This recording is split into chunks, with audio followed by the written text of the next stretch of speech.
दोनों फड़ को टच कर दो, गर्दन को आगे तोड़ते हुए ठुड्डी को चेस्ट के लगा दो।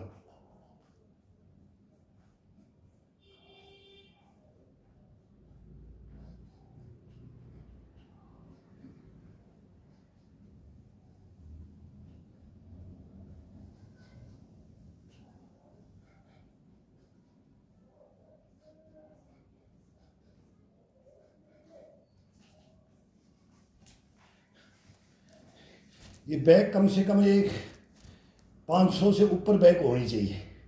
टुकड़ों में करो, 100, 50, 10, 10, 20, 20 करो, लेकिन ये जब फुल फॉर्म में आ जाता है जब बॉडी से, तब ये 1000 से नीचे तो ये बैक कुछ नहीं समझता है। टुकड़ों में 1000 बैक तो ये कुछ नहीं समझता है।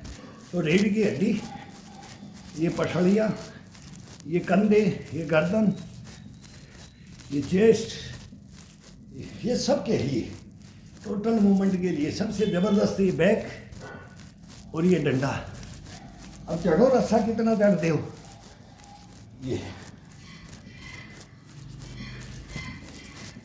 ये घोड़े और रस्से, टार्जन जंप, ये सारे वो रोप ऑप्टिकल में ले जाएंगे ना। इंडोरेंस का हूँ मैं। एक भाई पूछ रहा था सर ये सीखा कहाँ से? भाई इंडोरेंस का हूँ मैं, नीमच का खिलाड़ी हूँ, नीमच का, हैदराबाद का हूँ, गुवाहाटी का हूँ, रामपुर का हूँ, अजमेर का हूँ, गांधीनगर का हूँ, नांदेड़ का हूँ, गुवाहाटी, मतलब पूरे हिंदुस्तान के अंदर कोई ग्रुप सेंटर ऐसा नहीं सेंटर है जिसको हम चैलेंज नहीं करते थे। हम भी गांव के बच्चे हैं, हम भी ये सोच के जाते थे गांव के बच्चे हैं। अब यहाँ मिलेंगे एक से एक हिंदुस्तान के गुरु, उनसे टक्कर लेनी होती है। फिर या तो उनके चेले बन जाते थे या वो हमारे बन जाते थे, दो बात होती थी।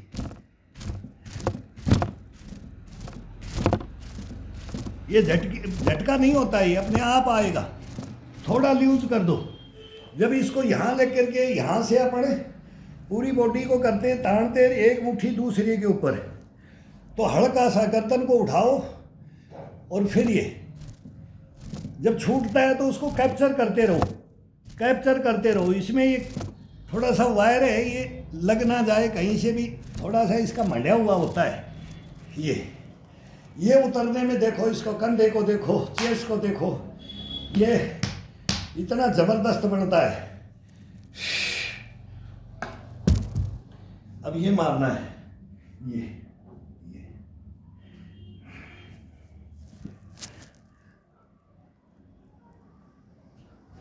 अब इसमें ये जो बैक मारेंगे ना, इसमें इतना आनंद आएगा। अब ये डंडा है ना, इसको फ्री कर दिया है, पूरी बॉडी को फ्री कर दिया है। इसका तनाव, खिंचाव और इसका जो भारीपन है ना वो हटा देता है।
ये केवल वेट दिखा करके, जिम कर करके, और ये बेवकूफ़ बनाते थे और बेवकूफ़ बना रहे। जब हमारे को बोल रहे हैं ना कि भाई ये सीनियर सिटीजन और ये बातें करते हैं, इसलिए मैं बोल रहा हूँ, ये केवल वेट ही उठा सकते हैं और कुछ नहीं कर सकते। ये नकारा बॉडी बन जाता है, नकारा। कोई काम का नहीं है वो पंचू गोपाल। उस हमारे ज़माने में मेरा ट्रेनिज मेरे साथ में था, वो रांची के अंदर त्रियल आश्रम धुरवा, जहाँ से धोनी है HEC फैक्ट्री, वहाँ पर वो एक मेरे पास मेरी कंपनी के अंदर आ गया और मेरा प्लाटून के अंदर आ गया और मेरे सेक्शन के अंदर आ गया। LMG के ऊपर भर पोजिशन नहीं होता था, 1-2 चेंज नहीं होता था उससे। और बाजुएं देखो, वो तो मेरा कर्नल था सहरावत साहब, वो बोलता, वो बॉडी बिल्डर था, वो एक दरी लेकर मेरे को ही बुलाता था कि तू आजा मेरी ये कमर को और ये ठीक कर दे। बोले बहुत याद दे ही तोड़ी है। बोला मेरे को तो पता ही नहीं था कि ये एक्सरसाइज क्या होती है। तो उस समय 1982-83 के अंदर ये कहानियाँ मैं बता रहा हूँ। तब वो हमारे से वो कर्नल तक, ब्रिगेडियर तक सीखते थे। और वो पंचू दादा को बोलता था, मगर क्यों बर्बाद हो रहा है, छोड़ दे। बोले ये तो कुछ आता नहीं, इसके नाम से भर्ती हुआ हूँ, इसके नाम से नौकरी मिली है, रोटी मिली है, तो इसको तो दिखाना ही पड़ेगा। तो वो दिखाओ यार, तुम्हारे को रोटी मिल रही है उसको दिखाओ, लेकिन पब्लिक को गलत मत बताओ। पब्लिक को गलत बताओगे तुम बैठ खुद अपना वेट नहीं उठा पाओगे, कसम भगवान की अपना वेट नहीं उठा पाओगे, तो फिर वो ज़िंदगी क्या होगी। चलो जवानी में तुम अब कर रहे हो, दिखा रहे हो, और बगैर इसके अंदर गलत लाइन के अंदर ये बॉडी दिखा नहीं सकते। तो नहीं तो मैं आज मेरे को 55 साल से ऊपर होगी, मैं 64 साल का हूँ, तो मान लो मैं 8-7 साल का, तो मेरे को याद है 8 साल में तो मैं क्या करता था। 71 बांग्लादेश की लड़ाई का मेरे को पूरा पता है, 1966 में। तो कितना मेमोरी होती है, ये मेमोरी होती है इन योगाओं से, इन अभ्यासों से। लाल बहादुर शास्त्री मारा गया था, वो भी मेरे को मालूम है कि भाई ताशकंद होते के अंदर ऐसे ऐसे पॉइजन दे दिया है, क्या करे। वो एक पाकिस्तान का हमारा चल रहा था, वहाँ तक की याद है। युद्धों के मैदानों के, ग्राउंडों के, सेना के हैं हम। कोई PT कोर्स नहीं, जिम्नास्टिक कोर्स नहीं, USC नहीं, ताइक्वांडो नहीं, बैडमिंटन नहीं, हॉकी नहीं, वॉलीबॉल, फुटबॉल, क्रिकेट, क्या गेम, कौन सा गेम में खड़ा करना चाहते हो। ऑलराउंडर के अंदर हमारी टीमें होती थी। वही इंडोरेंस हमारा होता है। 26 माइल का रेसर हूँ मैं, स्नाइपर शूटर हूँ। कहाँ पौध पिट्ठू लगाना, कहाँ साइकिल से जाना, कहाँ जगह जगह नींबू का पानी पिलाते हैं नीमच में। जब हम गेम खेलने जाते थे तो 25 साल में वो सेंटर टीमों से, उनसे ऑल इंडिया बेस पे लड़े हैं यार।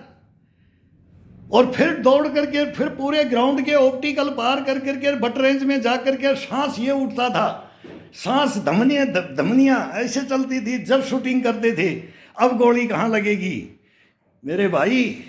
पीर पंजाल की पहाड़ियाँ, वो डोडा भदरवा किश्तवाड़, जहाँ अभी नगरोटा घेर रखा है, आज 2 मारे 3 हमारे मर गए। अगर मैं होता कमांडर, नहीं मरने देता, मैं सेना को नहीं मरने देता। हमारे को ही पता है बोलने का ठीक नहीं है। तो उन पहाड़ियों में, गुल संगलदान की पहाड़ियों में, वहाँ जब LMG लेकर के कंधे पे सेक्शन कमांडर होता था तो दौड़ता था तो दुनिया हिल जाती थी। हम भी बोलते हैं जैसे जनरल बख्शी बोलता है, मेरे साथ ही था डोडा में। कहानियाँ बहुत लंबी चौड़ी है, इतिहास बहुत लंबा चौड़ा है, लेकिन इन्होंने क्या कर दिया वो अब वो बोल नहीं सकता मैं। फिर बार बार इसके ऊपर वो चल जाता है, रील चढ़ जाता है, दिमाग हाई लेवल पे चला जाता है। इस हाई लेवल पर रखो इसको लो में, डाउन में मत रखो, इसको मारो मत, इसको गिराओ मत, इसको तोड़ो मत, इसको बना करके रखो। वो लेकर के आओ हिंदुस्तान के सामने, तब तुम्हारे को मानूंगा।